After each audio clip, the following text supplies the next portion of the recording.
and the media spin doctors the flick.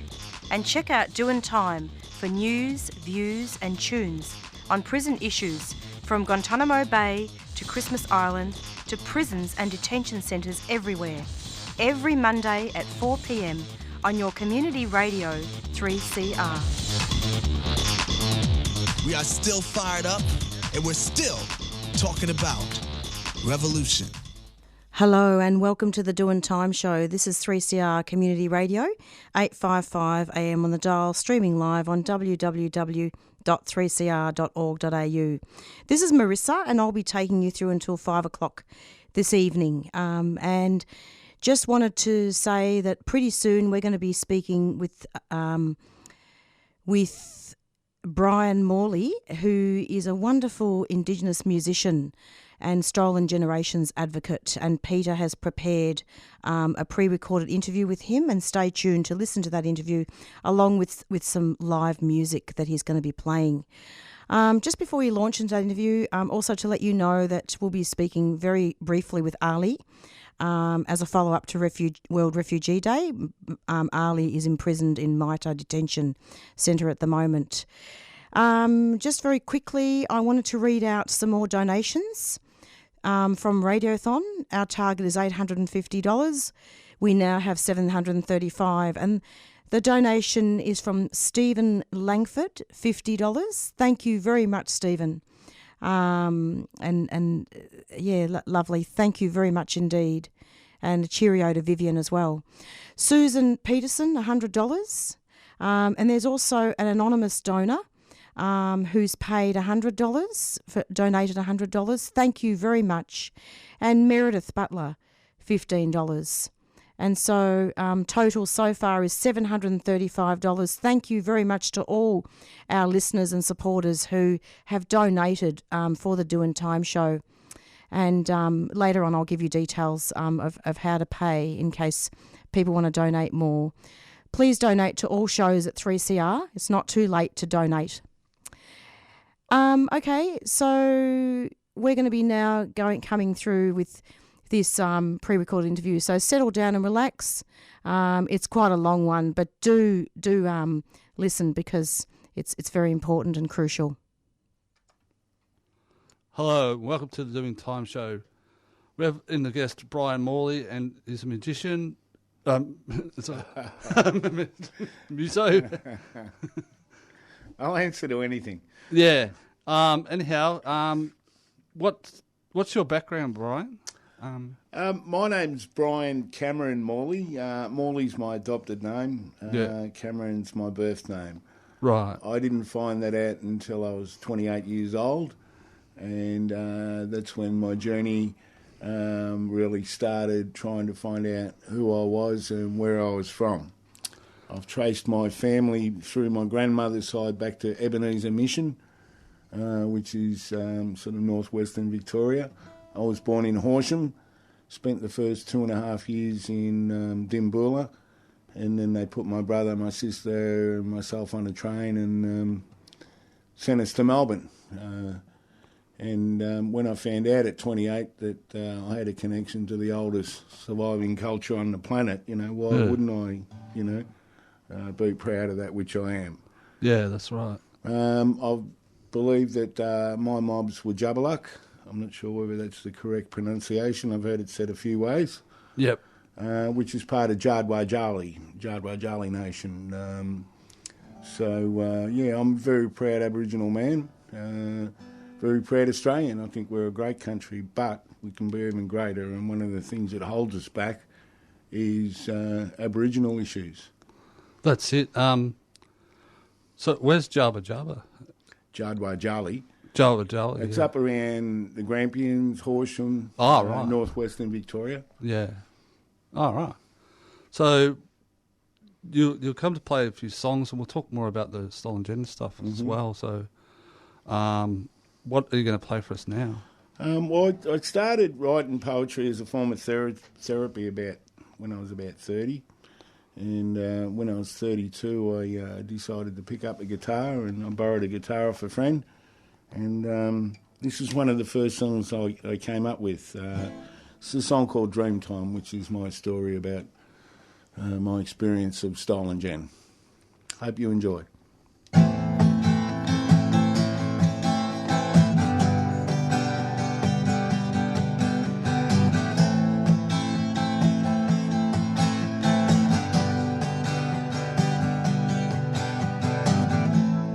Taken from my family to a white man's world.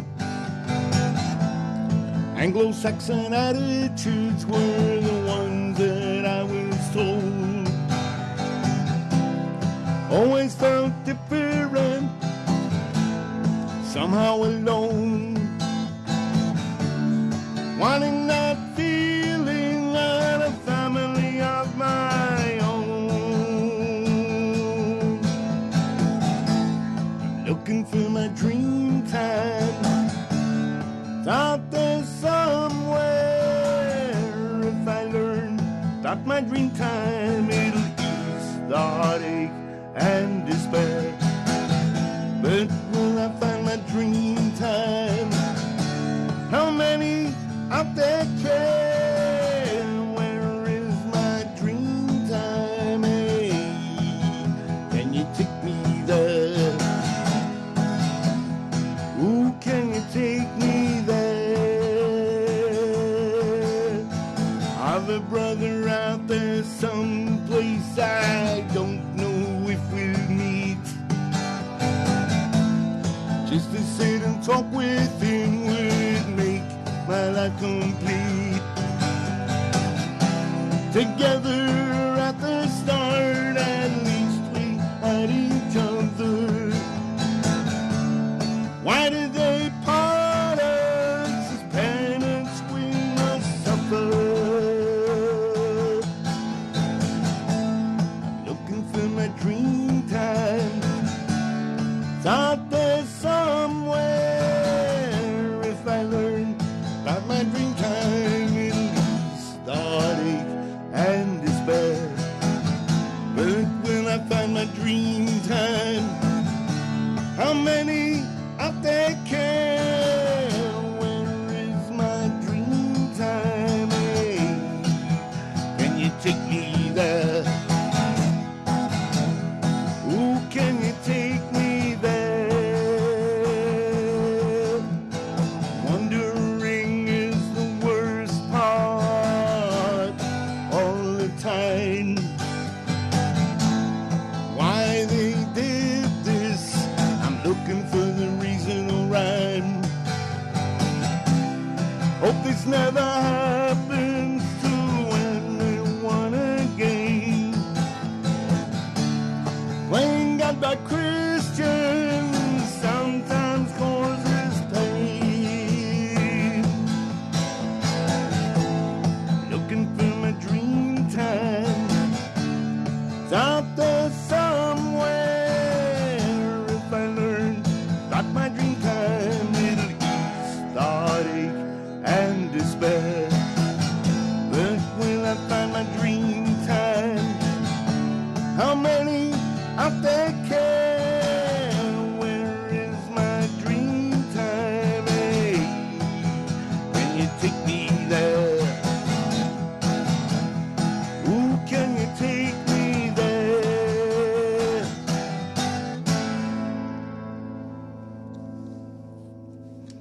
Oh, thanks, Brian. That was awesome. So you were talking before about off air about you did some work on Refugee Week.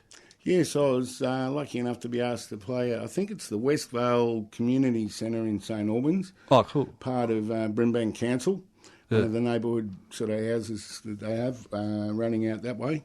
And it was fabulous. There was a lot of African women there from mainly South Sudan or Sudan, Yeah. and wearing all of, their colourful sort of traditional clothing. It was great. Well, It was funny though. They had a break halfway through for a feed. Yeah. And they were, having a barbecue and stuff. And I'm thinking, oh, beautiful, there'll be some exotic food happening here. But it was just like any other Aussie barbie. It was sausages and, funny. and salads and on bread and rolls, So it could have been any Aussie barbie. But here I am thinking I'm going to have some exotic African food, but not to be. Oh, that's strange. Yeah, I was talking to my mum. She was saying she lives in Mildura. She said that there's a World Refugee Week event there, and they had all different food. Yeah, well, that's what I was hoping, but it was like any other Aussie barbie. It was, I had to laugh to myself. So Yeah. So you were saying that some people got touched by, was it that song? yeah, that song sort of, to me, it sort of says, from my perspective, about how I've always sort of felt like I'm on the outside looking in. Yeah. And I think refugees probably feel a bit that way as well. So there was a few come up and, talked to me afterwards and indicated that they really related to that. So that was nice, I mean, Well, that's awesome. music's, it's a powerful thing, music. It really is an international language. Yeah, it gets people together. Yeah, I mean, and even there was a woman did some songs in Dinka, I think is the language. Oh, wow. Didn't understand a word, but didn't matter. It was awesome. It was joyful. Yeah, yeah. And one of the songs that she did must have been like a crowd sort of favourite at things over in Sudan, because all of the crowd were into it, and there's this thing they were doing with their clicking fingers while she was singing. So cool. Yeah, it was. I didn't understand a word, but it didn't matter. No, it wouldn't. So, could you tell us a bit more about the stolen gen stuff? Yeah, I found out I was adopted when I was 16. Yeah. And that was no great surprise. It was, right, that's what it was. I knew something wasn't quite right. Yeah. But for whatever reason, my adoptive parents didn't tell me, or possibly didn't even know about, where I'd come from prior to them adopting me. Yeah. The stories that I heard from my mum was when they put us on the train and sent us to Melbourne, we were taken to Tirana. Oh, yeah. It's got a nice sounding name, Parkville Reception Centre, but basically a jail. I was 2.5, and I spent 6 or 8 months there. They used to come and pick me up on Sundays and go out for Sunday drives, and apparently it was okay getting me out, but I'd be kicking and screaming and carrying on when they had to drop me back in the afternoon. I don't blame you. So I don't know whether there was someone or something in there that, was doing things they shouldn't have been. I don't know. I can't remember, but apparently I did not want to go back. Just scary anyhow. Yeah, well, 1 minute I've woken up in the family at home with my brother, sister, mum, my grandmother and my uncle. My uncle, from what I can tell, was employed at the local abattoirs in Dimbula. All right. My mum worked as a maid at the Victoria Hotel for 20 years or something, so it's not as if they were sitting around doing nothing. Yeah. And she said to me when I saw her, I met her for the first time again when I was 32. Yeah. She said there was a family in town, mum and dad used to spend a lot of time in the pub, and more often than not the kids would be sitting on the front step waiting for them to, stagger out at 6 o'clock when the pub closed. And she said, why didn't they take them? Hello, because they weren't Indigenous kids, and that's just reminded me. It was when we went up to see me mum. She lived diagonally opposite the Victoria Hotel. Oh, yeah. So we went over to the bistro for a counter tea, and everybody in the town knew who I was before I even got there. Oh, you're Mary's son, Yeah. And we're in the bistro, and this elderly couple came in, and you could cut the air with a knife, fair dinkum. Really? I felt it. I didn't say anything, and my wife felt it, and we talked later on. Yeah. And it turns out that was the policeman who came and removed us. Oh, wow. And his wife. Jeez. So that was a bit spooky, having them in the same room, but didn't realise that until afterwards when Mary said, oh, that was the policeman, So whether they came in to check it out, what I was like, I don't know. But like I said, my reputation had preceded me before we got there. Oh, you're Mary's son, Yep. So, she was probably proud that, we were coming and was letting everybody know. But I'd like to say there's been a happy ending to the story. I've met my brother and sister as well. That's really good. But we've all got issues. We're all damaged goods. You know, there's no Cinderella ending to the story. Yeah. And from what I gather, being involved with other stolen gens, it's pretty typical that, Yep. you know, there's not the pot of gold at the end of the rainbow when you find your family and, you know, rah, rah, rah. So, Yeah. having said that, though, I've always felt like I was one of the luckier ones in that I was adopted into one family. I Yeah. wasn't shunted around from foster home to foster home to All foster different home ones. like my brother was, Yeah. for example, and that's had a profound impact upon him. But yeah, like I said, even though I feel like I'm one of the luckier ones, it still had a profound impact on me that's probably affected me till today, you know. I feel alone in the world. Yeah. I want people in close, but if they get too close, I push them away, and you know, and I think that's a defence mechanism that was developed, you know, way back when. So yeah, Stolen generation now, that's what I was going to say. Sorry. And it's happening now all over again. And yeah. Well, apparently the kids are being removed at a greater rate than in the past, which is it's a tragedy. Yep. I don't really, I'm not up with exactly what goes on, but I've sort of have some inkling that they're trying to put them with either direct family members in the community or other Aboriginal people rather than just, completely isolating them from their culture. Yeah. Which, I suppose that's one upside of it, but it shouldn't be happening in the first place. No. And they have all the excuses about not looking after the kids properly, but it's like I was watching this doco about it and saying that that it's a different culture. Aboriginal culture is different than white man culture. Yeah, there's still that conflict between cultures that goes on. But look, especially urban Koreans. We're in the 21st century now. Yeah. You got to get with the program, or else you get left behind by the world. Yeah. I'm finding that in my own personal way. In that the reason I played at this community house was I was doing a computer course for beginners. Oh, right. That's how I sort of got involved in them, and I told them I'm a muso, and that's what led to yesterday. Oh, cool. But yeah, I have to get with the game, as far as computers go, or else I'll be left behind, and I think, like I say, especially for urban Koreans who don't live a traditional life or semi-traditional life. Yeah. It's the 21st century now. We've got to get with the program and get in step with the world, or else we'll be out of step forever. Yeah. And that can't be a good thing, We are a great country, but we can be even greater. And we can be a beacon of light for the rest of the world to say, look, we've got every nation on the planet living here pretty successfully. Yep. But we can't do that with a clear conscience as a country until black issues here are resolved. That's right, yeah. It's the longest surviving culture on the planet. If that's not worth celebrating by the whole country, what is?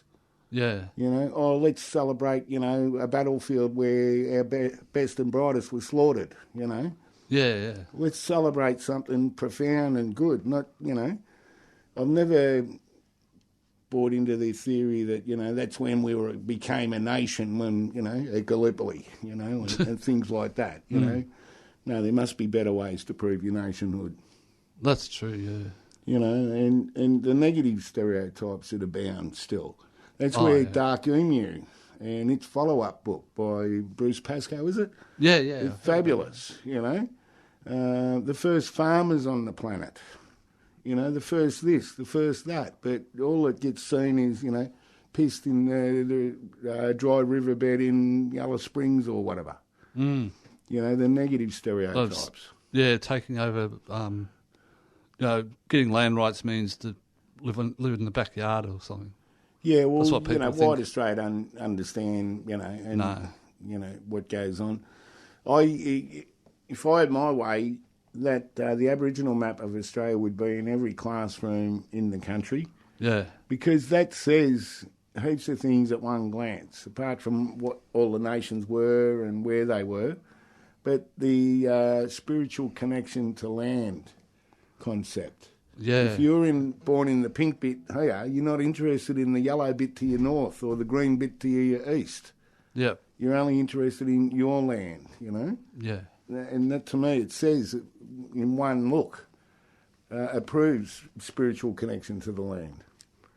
That, you know, you didn't look over your neighbour's fence and go, oh, I think I'll have a bit of what they've got, you know, which is what, you know, non-Indigenous people tend to do. Yeah, I know. When it came out, people thought that. I mean, you know, when this land right legislation hasn't come out yet, hasn't it?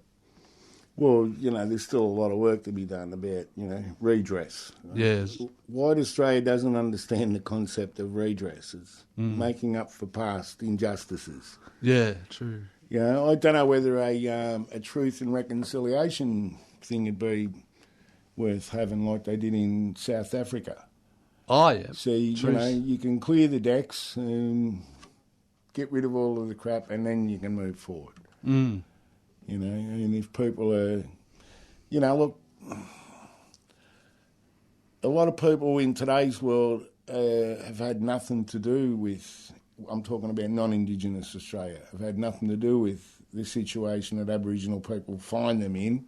Yeah. But collectively as a country, I think they are responsible. A bit like Kevin Rudd taking it on, you know, to say sorry. Yeah. Collectively as a country, you know. Yep. These are all healing steps, I think, you know, and we need to heal as a country before we can fulfil our real potential. That's right, yeah. Black and white, Yeah. you know. Housing is the real key for Indigenous people, urban and, you know, traditional people up in the north. If your kids haven't got a safe, you know, environment to sleep in and grow up in, well, it's going to make it very hard to study in. Yep. You know, if there's 20 people living in the same house, how are you going to be studying for year 12? Yeah. And things like that. You know, we need to address the housing issue, you know, that's the key to it. And also, one of the major keys for me is reading, the ability to read. Yeah.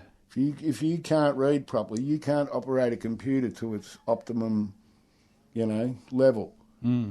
Spell check will get you so far, but, you know, you need to be able to read. And I would really push that for communities.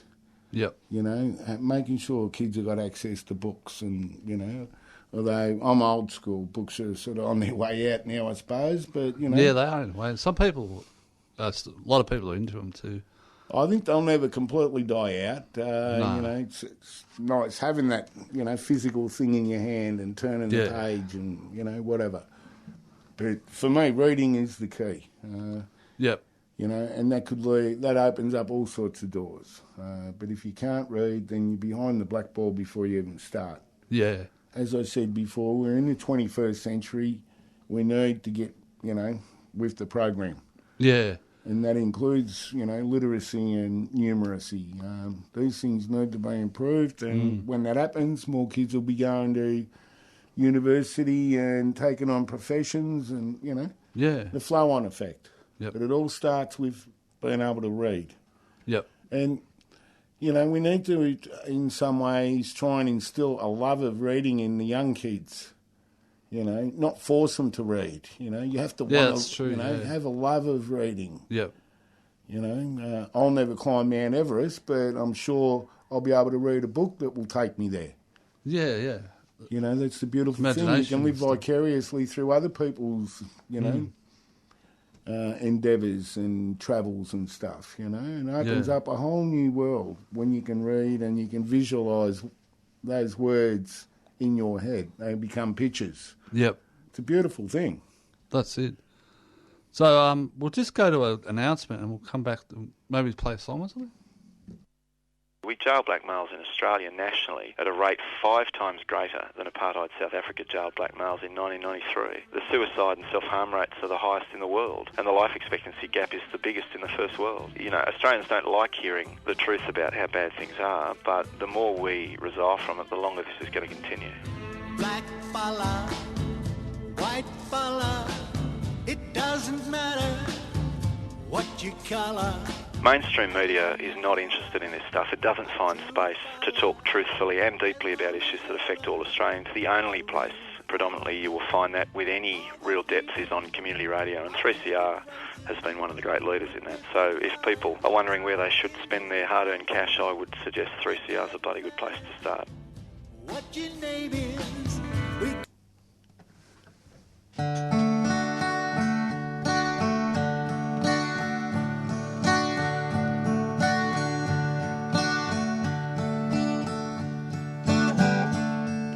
When our thoughts collide, it's a cosmic gold mine with differing points of view.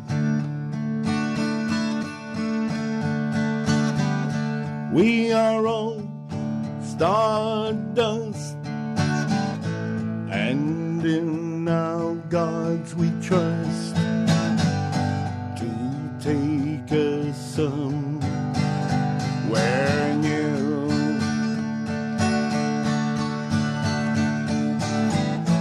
No one is right all of the time. Listen and learn, think and then act. Put your ego in place and spirit intact.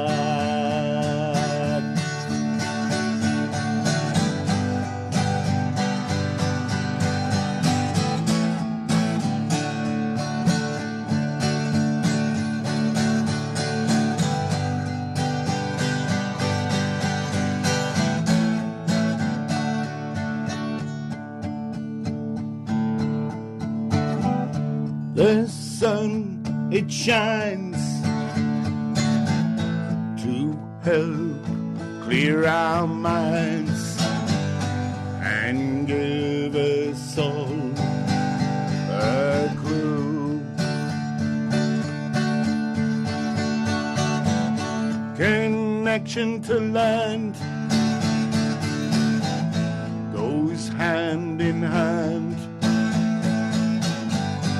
with what we have to do.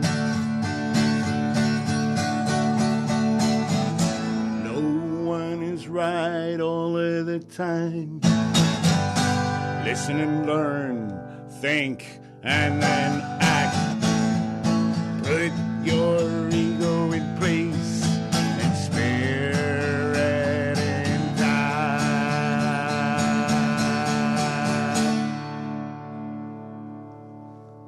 Oh, thanks, Brian. That's we have Brian Morley on in the studio at the moment. We're just talking about stolen generation issues, and have you got anything else to say, Brian, about stolen gen issues? It's been sort of in different things that I've watched over the last 2 or 3 years about how a lot of people, when they identify as being Aboriginal, non-Indigenous people sort of don't believe them, or you're too white, or you're too pretty, or, whatever. Yeah. But, I think community understands that, we come in all shades.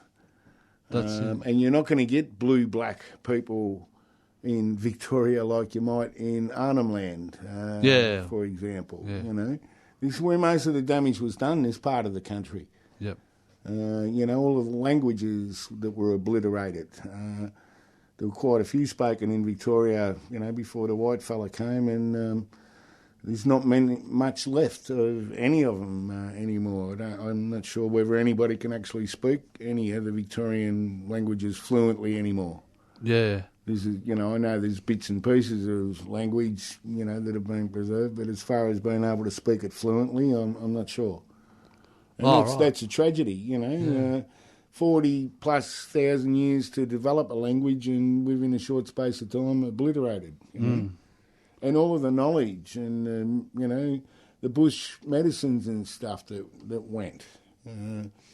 I always think back to the gist of one of Archie Roach's first songs, and it was basically, it was so much we could have told you people when you came here, but you didn't ask us. No, just... You know, uncivilised savages, what would they know? How could they teach us anything? Yeah. You know, and that was the problem right from the word go, and it still is in some ways. You know, my daughter copped doubts as to her academic abilities. Really?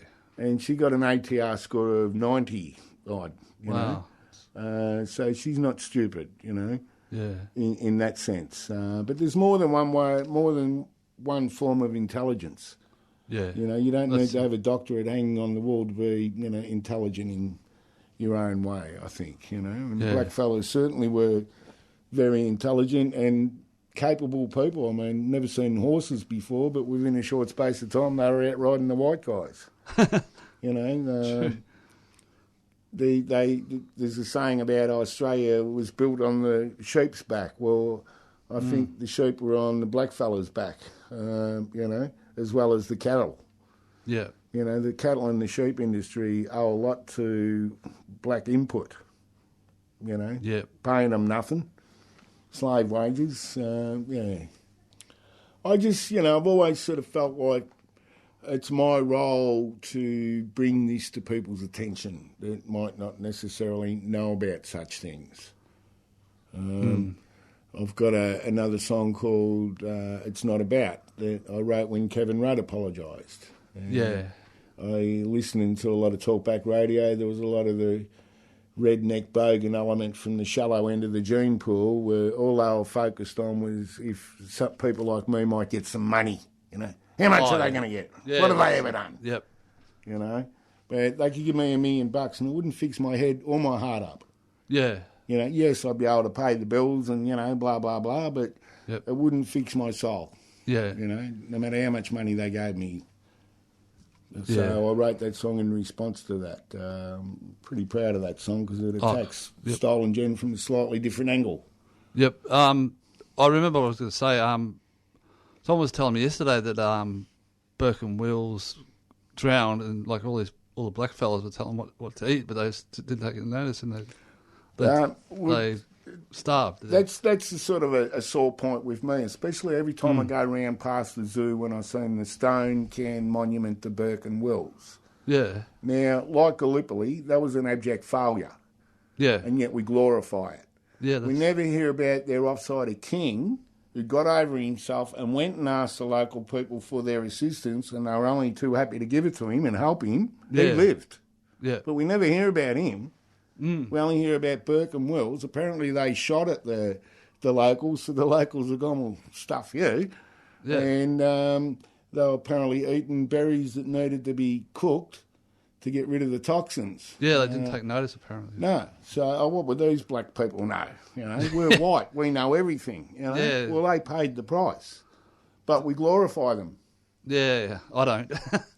But, well, obviously a lot of people do. You know, all of the monuments to them, you know, heading north through Victoria, Burke and Wills, well, they died from their white arrogance from what I can work out.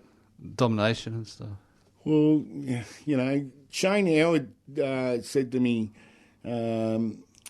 once that he identifies and has empathised with Aboriginal people because of his Irish background.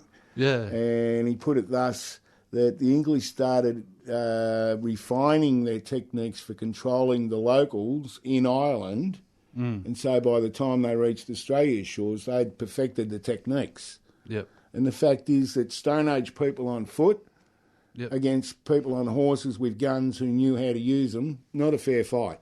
No, not at all. And so blackfellas, you know, had, you know, no hope of sort of beating the British. Yeah. In a military sense. Yeah. Although, you know, that's another myth that abounds that there was no resistance from black people here. There was. Oh, yeah, there was. I know up around my mob had a resistance there up around in the Grampians because they realised the horses couldn't follow them over the rocks and up in the Grampians. So they, you know, they staged I suppose, a guerrilla war from there. But, you know, Stone Age weapons, against modern weapons, you know. Once again, not a fair fight. Yeah. So, Yep. Did you want to play that song you were just talking about? yeah, the one that when Kevin Rudd apologised. Yeah. Is that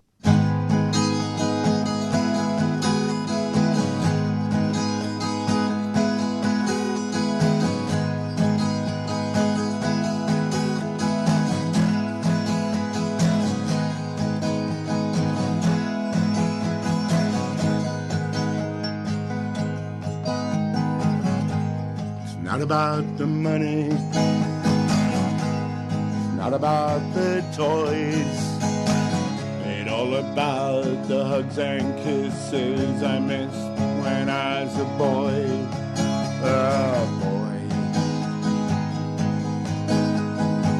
It's not about the trips away or the shoes on my feet.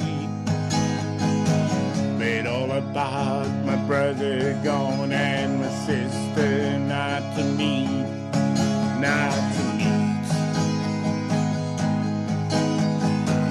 It's not about intentions, the road to hell is paved. It's all about the damage done, how many can be saved,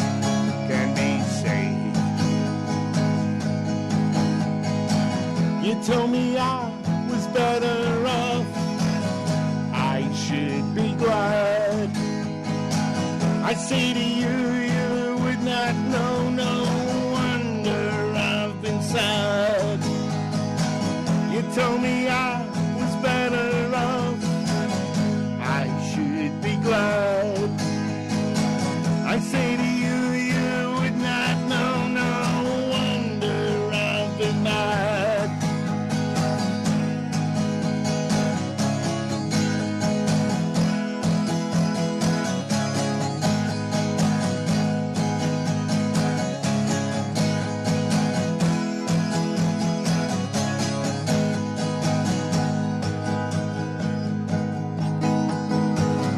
What about recompense? What is the sum? I don't know, can ever make up for what has been done,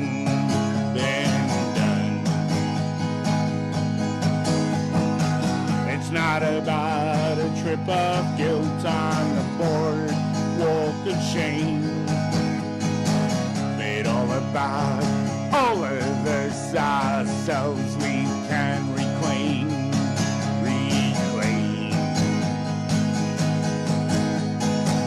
You told me I was better off, I should be glad. I say to you, you would not know, no wonder I've been bad. You told me I was better off, I should be glad. I say to you, you would not know, no wonder I've been sad. No wonder I've been mad. No wonder I've been bad.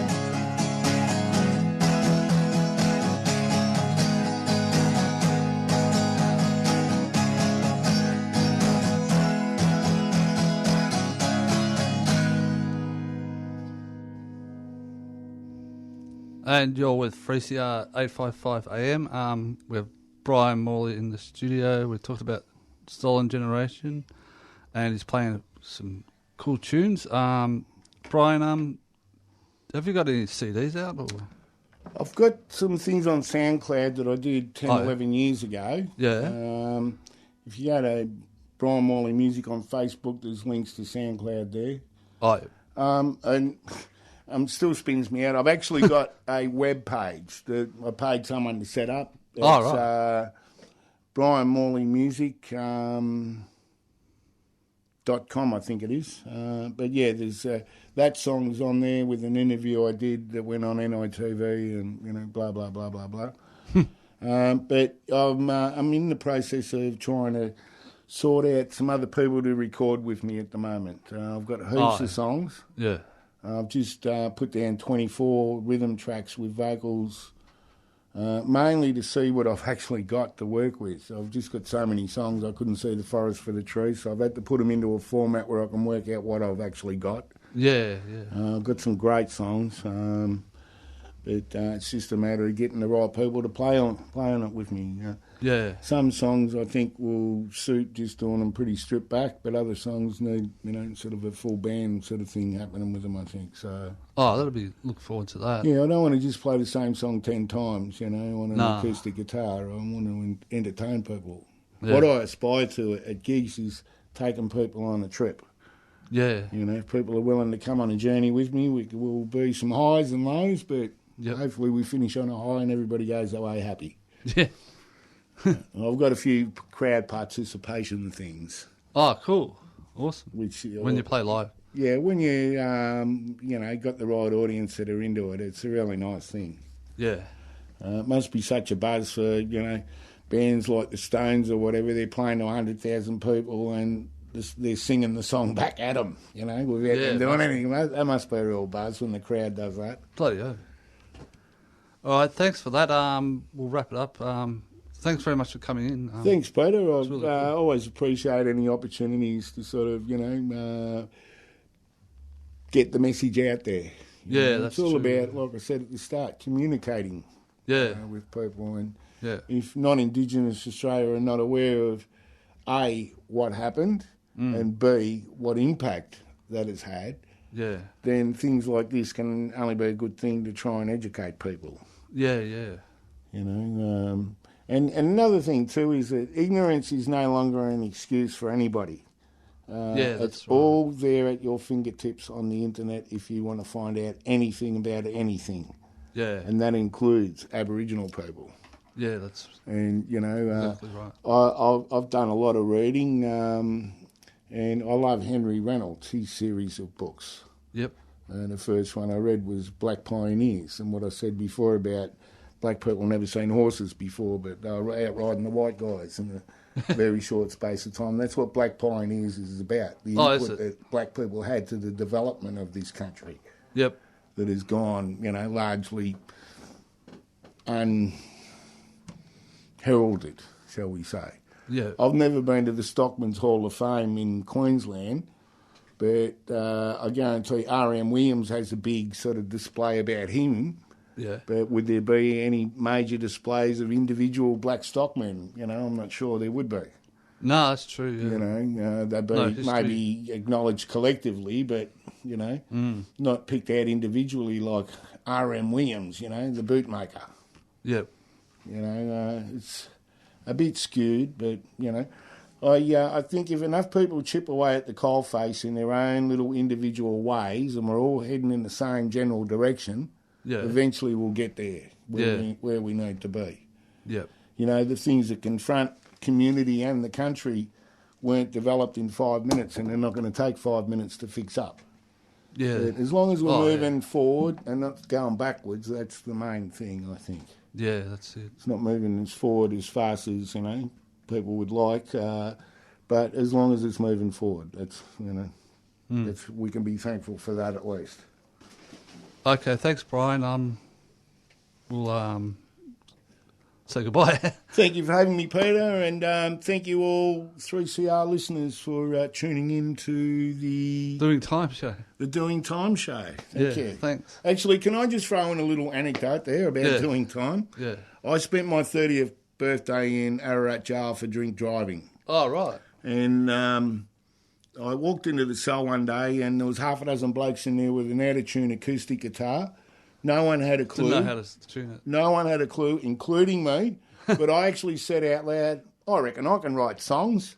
And they all laughed at me, right? Yeah. 18 months later, I was reading me poetry out at Footscray Community Arts Centre, and that's where that's where it's all started from. From just being in lockup. Well, yeah, and I was trying to give up alcohol at that point. Yeah. I'm an alcoholic, always was, always will be, but I choose not to drink. I haven't had a drink for 22 plus years now. Yeah. But that didn't just happen. I've had to do a lot of work on myself, anger management, AA meetings. AA meetings were the thing that worked for me. Oh, did they? Could I? Yeah, I've probably done 1,000 AA meetings. I've been secretary of a group. Oh, cool. I think it was in Burwood. People used to like to come to the meeting that I was secretary of because I made sure I had great cream biscuits and nice lollies. And if that's what it took to get people through the door, well, that was my contribution once a week. Yeah. Buying a heap of nice lollies and cream biscuits to get people through the door. So you got to need that sort of stuff. You got to. Well, they teach you in AA. You got to give it away to keep it. You know. Yeah. And that was part of that for me. Yeah. Yeah, I went cold turkey myself.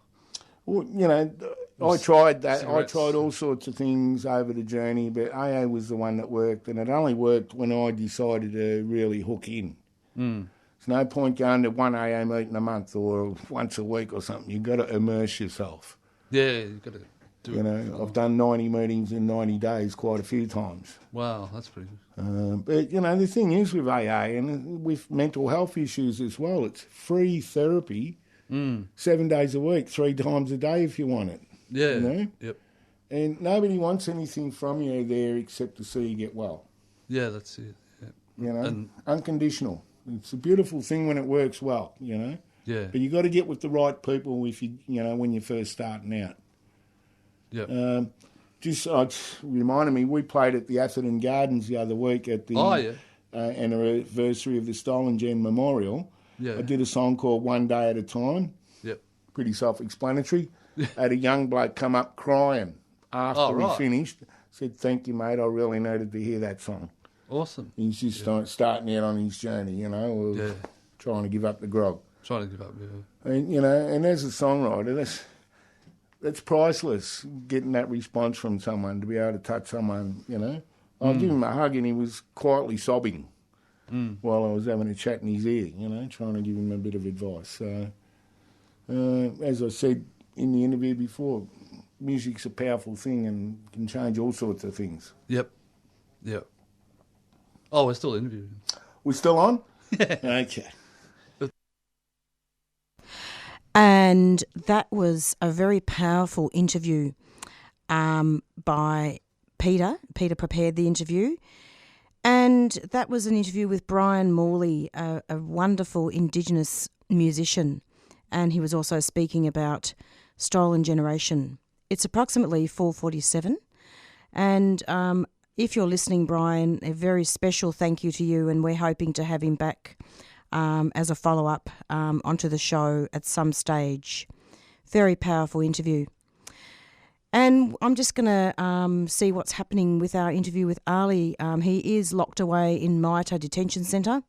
Who knows what's going on over there? We are unable to connect with him at this time, but we will see how we go. So I'll just leave. I'm not going to leave you just yet, but I will put in an announcement now about Radiothon, about how to pay. It's not too late to donate. It's not too late to donate. It's not too late to donate to 3CR Radiothon 94198377 or check our website 3cr.org.au.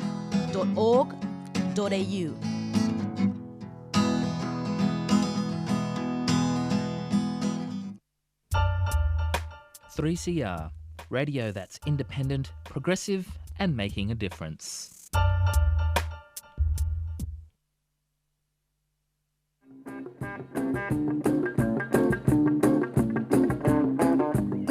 We know you love our 3CR Radical Radio t-shirts, and so do we. They're 100% cotton and Australian made, and you can get one for just $30. They come in black, dark grey and a cool light grey.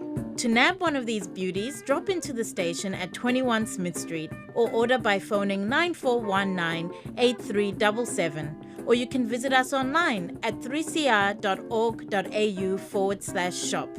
Come on, you know you want one.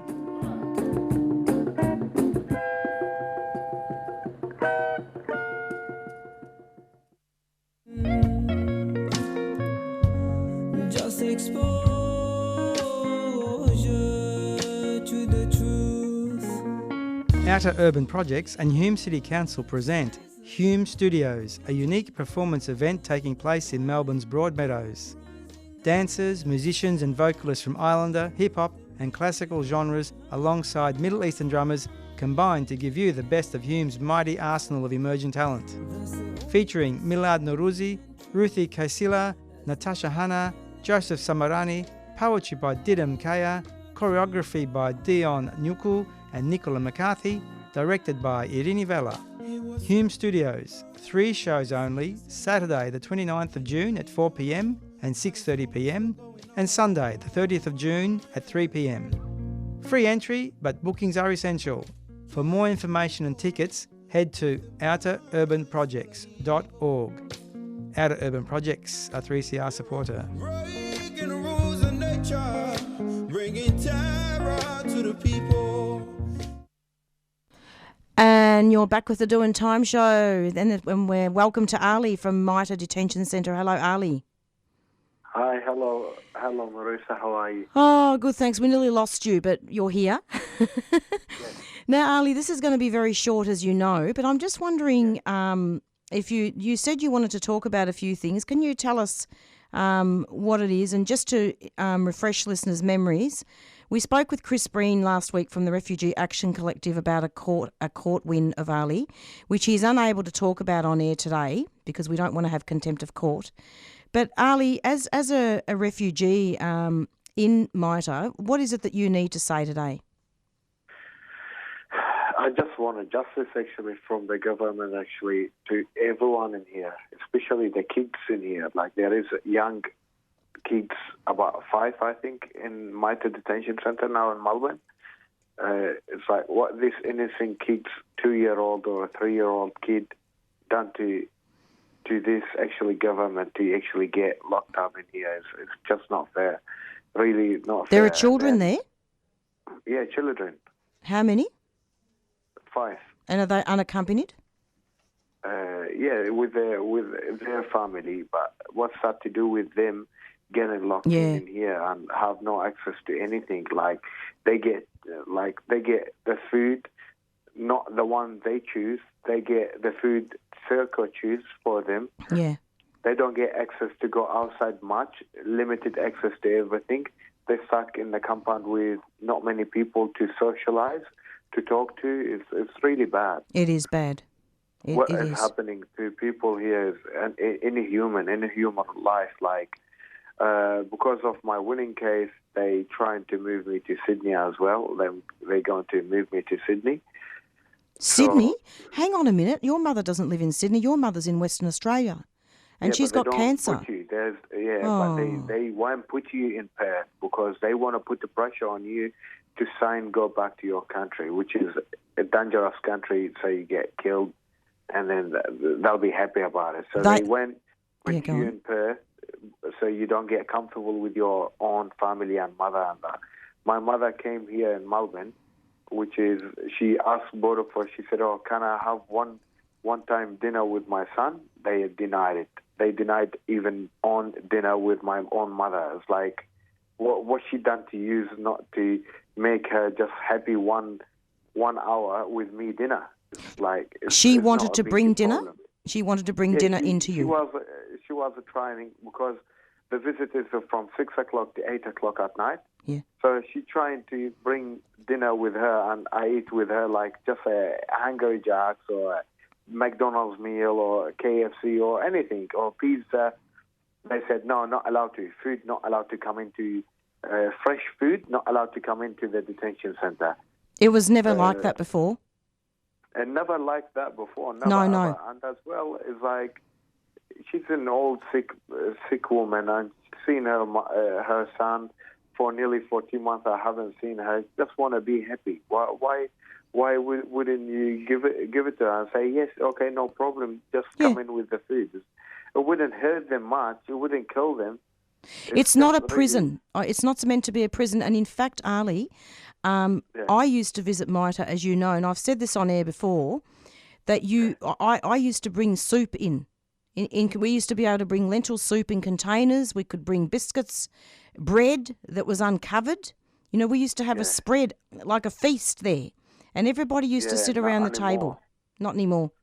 Not anymore. Now only you can bring like just a bag of chips, bag of biscuit, like just nuts or something, like anything sealed up in a plastic bag or a plastic container. Anything else, it cannot be.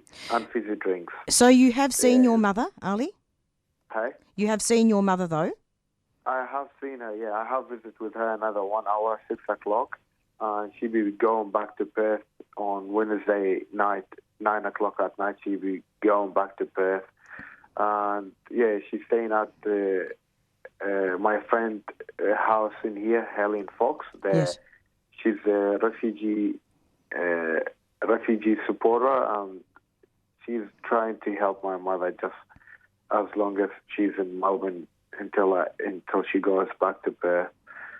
But yeah, I don't know what this government wanted from us, just locking us up in here and killing taxpayers' money on us, and instead of that, just release us. Like, is it not enough punishment is locking us up in here for that long? But attacking people, breaking hands. Serco is not professional. Serco employ anyone.